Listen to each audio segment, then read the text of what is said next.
Hey guys, this is Defoffalizer here, and to tell you the truth, I'm not really that big a fan of game theory. Honestly, I don't really like his sense of humor, and his videos just aren't really that interesting to me. He has had a couple of good ones.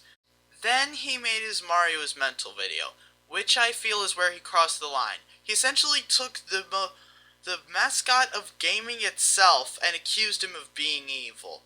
I've been wanting to debunk this video for quite a while because there's quite a bit of flaws with his arguments, not to mention him saying Mario is evil. So look out, game theory, I'm coming after you, and I'm not gonna hold back. Maybe I will, but probably not.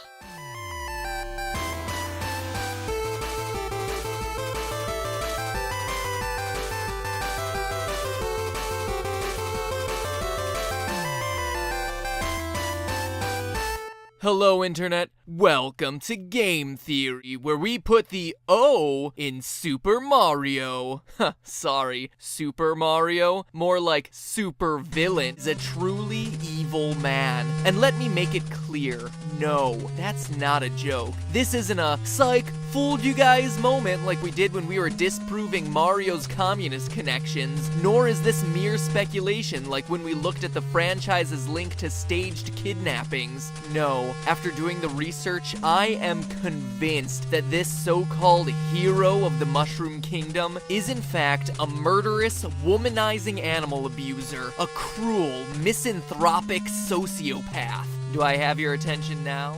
Yes, game theory, you do have our attention, especially about the whole not joking part.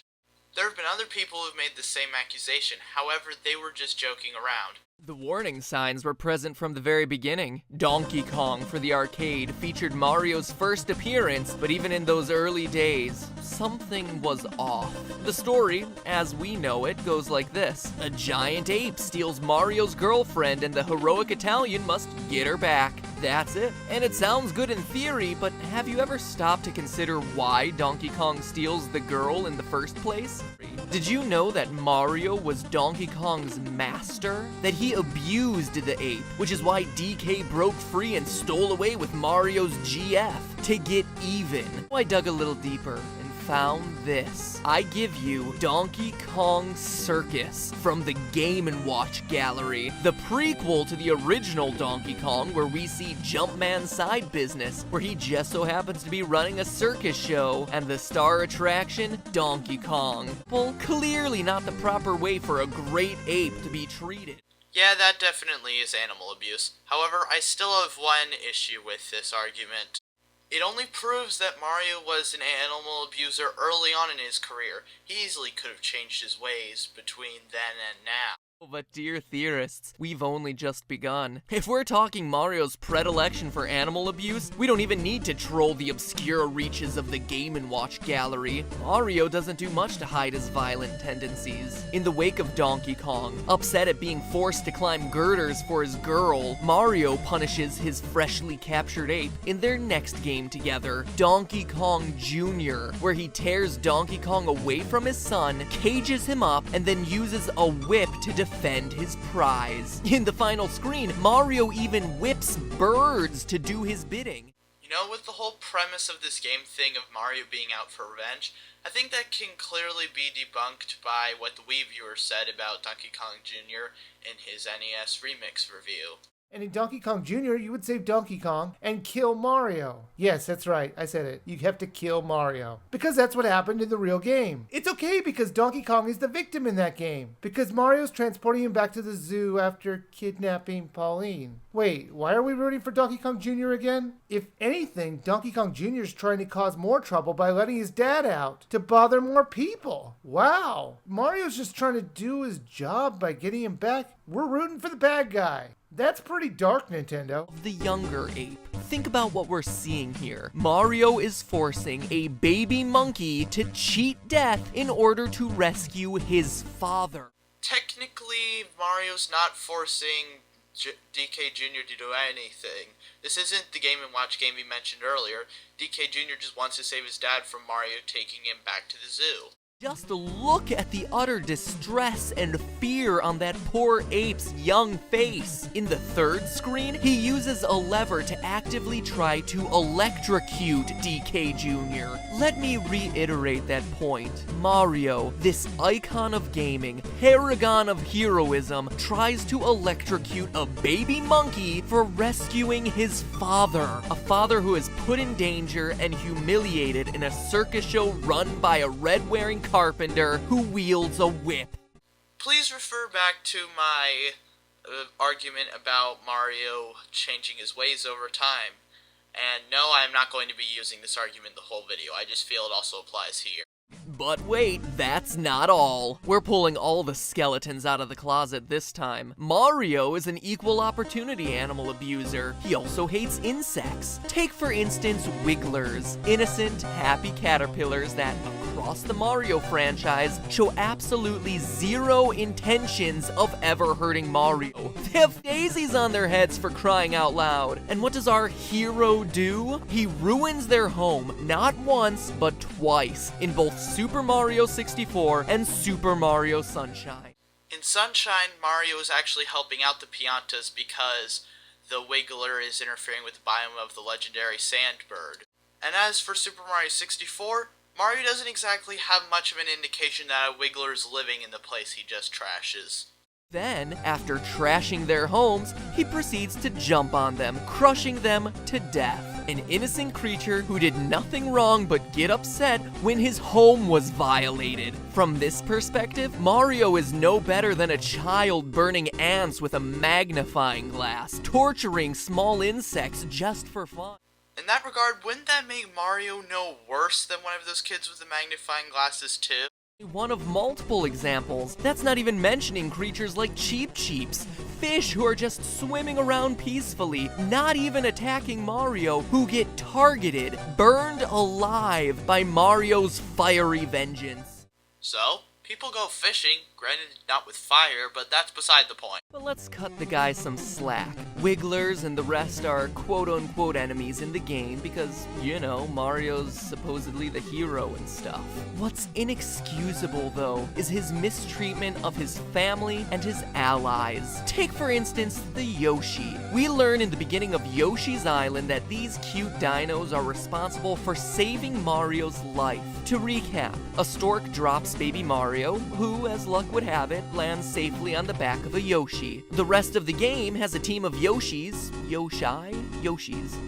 risking their lives to reunite the baby with his kidnapped brother, then delivering the two back to their parents. A cute story, right? Heartwarming. Gets you right there. Well, fast forward to adult Mario, hopping once more atop his trusted and loyal friend to save the day and... wait, he just punched him. Look again. Mario punches the Yoshis to get them to extend their tongue. You can even see the Yoshi flinch before it happens. He is physically beating this animal to get it to do what he wants it to do. Now, I'm no expert on this, but didn't, at least in the olden days, people do kind of the same thing when horseback riding to get the horses to do what they want? Again, I'm not an expert on this. I'm not saying I'm right. I'm just saying that I think that might have been what happened. And let's not forget that Mario will drop a Yoshi into a pit without hesitation, just to get a couple extra inches out of his jump. A pit that, time and time again, has clearly been shown to result in death. When that pit crops up, their fates are predetermined. So Mario might as well save himself so that they don't both die, because there's really no hope for the Yoshi once that happens. So at least Mario can save himself. Again, we don't just see animal abuse, we see family abuse. Lest we forget, this is Yoshi, the same creature who had to deal with this and this to keep baby Mario safe. These tender-hearted dinosaurs are practically family and... Game theory, keep in mind, Mario was a baby at the time of the adventure.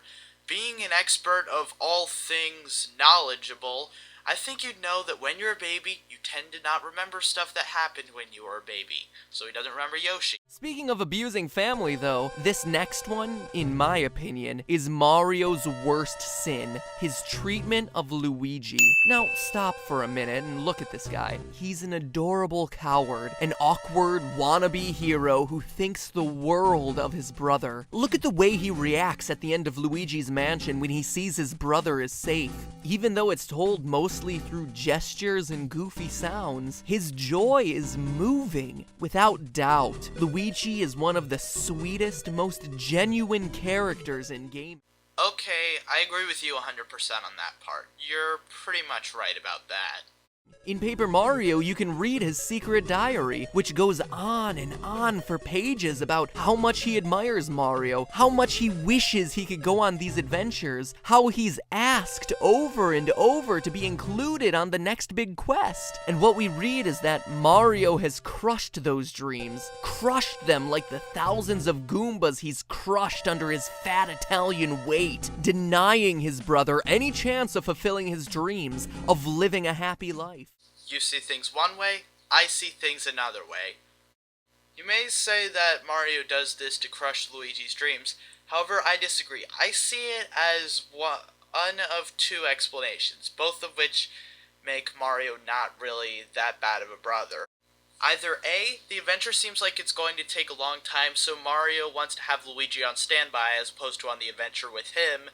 Therefore, if a tragedy breaks out in another kingdom, Luigi can head over there and fix it up while Mario's on his adventure. Heck, in Paper Mario the Thousand Year Door, this actually did happen, and Luigi went on an adventure all his own.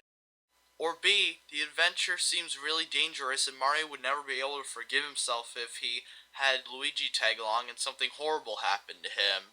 But it gets worse than sheer neglect. Look at the ending of New Super Mario Bros. Wii. Luigi flies in, offers Mario and Peach room in his balloon, and then they just fly off without him. They don't acknowledge his existence, they don't thank him, they don't invite him to fly with them, they just flat out ignore him. He is less than the Koopa remnant on the bottom of Mario's shoes. Luigi doesn't get any thanks at the end of Mario is Missing either. After Luigi's completed this quest, Mario just strolls out and stands there. No thank you, no nothing.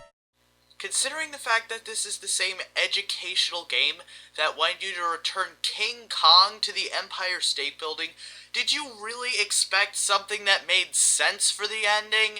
Disgusting, and I mean disgusting, is Mario's behavior at the end of Mario Power Tennis. Yeah, we're pulling out the real obscure games to get to the heart of this. Does it sound like I'm fired up? Yeah, 'cause I'm fired up. I am angry that I have been deceived by this sleazeball plumber for decades, that I have called him a hero, that I have been his fanboy. Here's why. In Mario Power Tennis, if Luigi wins, this is what happens. He celebrates. For once, this perpetual player 2, this second fiddle gets his chance in the spotlight. People are cheering for him. A stadium full of people are celebrating Luigi. He's holding a trophy, and what does Mario do? The brother who Luigi would love the approval of more than anything else, what does he do? Walks up to him, applauding, laughing, slaps him on the back, and then grinds his shoe into his brother's foot, stands there,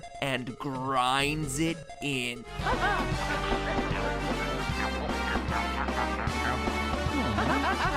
Still smiling, still laughing. He's so unfeeling. Okay, 3 things. 1. You're making a mountain out of a molehill here. All Mario is doing is standing on Luigi's foot. Heck, he is still congratulating Luigi. He just happens to be standing on his foot. You're treating it like Mario just killed Luigi and buried him underground. Second, Mario's not the only person in the franchise who treats Luigi like dirt. It's pretty much everyone minus Toad and Egad. See, the princess doesn't acknowledge that Luigi held it open and said maybe he should come in too. Heck, Bowser in the Mario and Luigi series doesn't even bother to remember Luigi's name.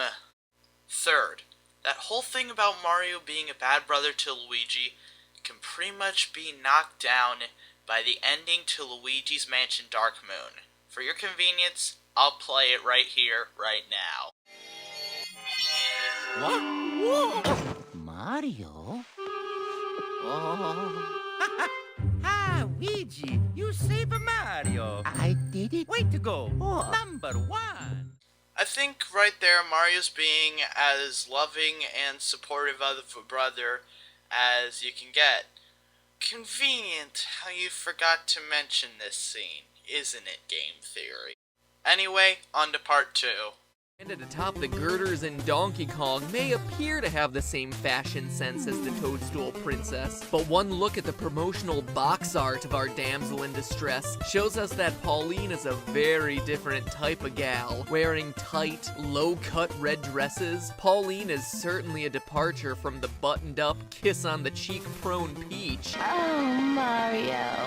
And yes, while Pauline and Mario were in love long before Mario's adventures in the Mushroom Kingdom began, the feelings that drive a man to leap over anthropomorphic fireballs to rescue his ladylove die hard. Case in point, the Mario vs. Donkey Kong series, where after years of absence, Pauline makes her grand return as Mario's quote-unquote special guest. For those of you unfamiliar with this more obscure series, Mario is debuting a new theme park based around his hit toy line, and his VIP guest at the ribbon cutting is Pauline. No signs of Peach anywhere. Now, as a committed man myself, I speak with authority when I say you do not invite another woman as your date to any sort of function ever, especially if she is a former girlfriend.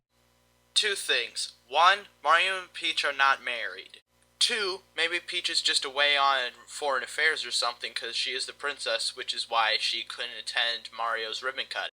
And 3, who knows, maybe Mario and Pauline are just close friends. Later, in Miniland Mayhem, she even gets her own toy modeled after her. There's no Peach toy. Okay, Game Theory, are you incredibly stupid or just love lying to your fans? Because I'd honestly believe either one. Why? Because not only is there a Peach toy, but it shows the Peach toy in your own footage! And speaking of old habits dying hard, when DK kidnaps her and Mario comes to the rescue, she refers to him as her hero.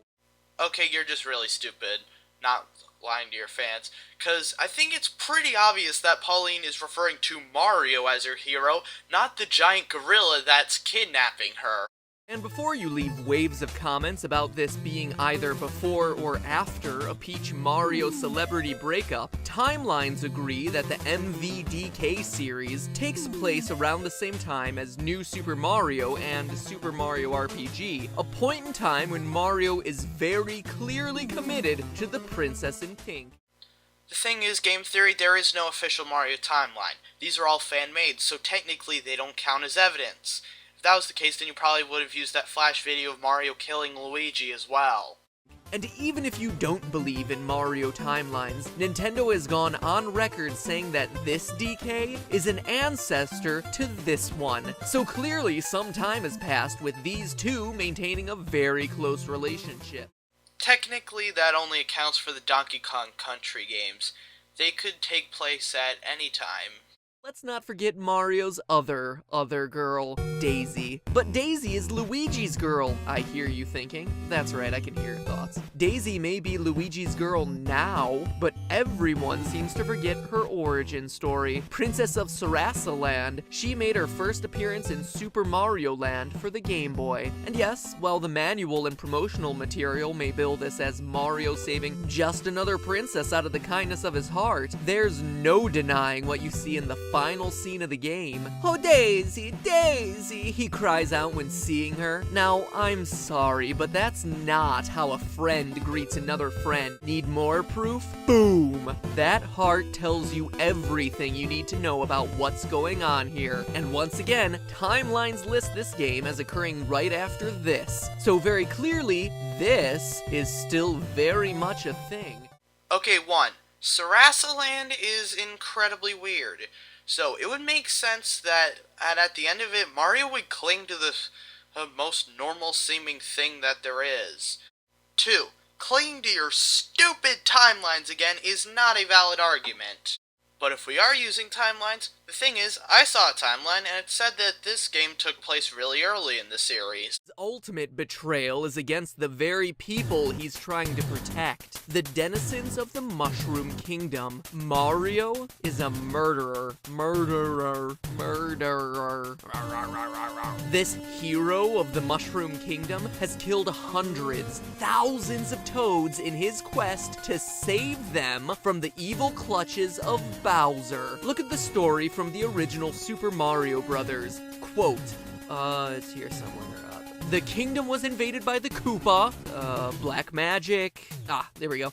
The quiet, peace-loving mushroom people, aka toads, were turned into mere stones, bricks, and even field horsehair plants, whatever that is, blah-de-blah-de-blah. The only one who can undo the magic is the Princess Toadstool. There you have it. Each and every brick you shatter is someone you were supposed to be saving. And the game takes it one step further, rewarding you for killing them, giving you points for each and every block you smash.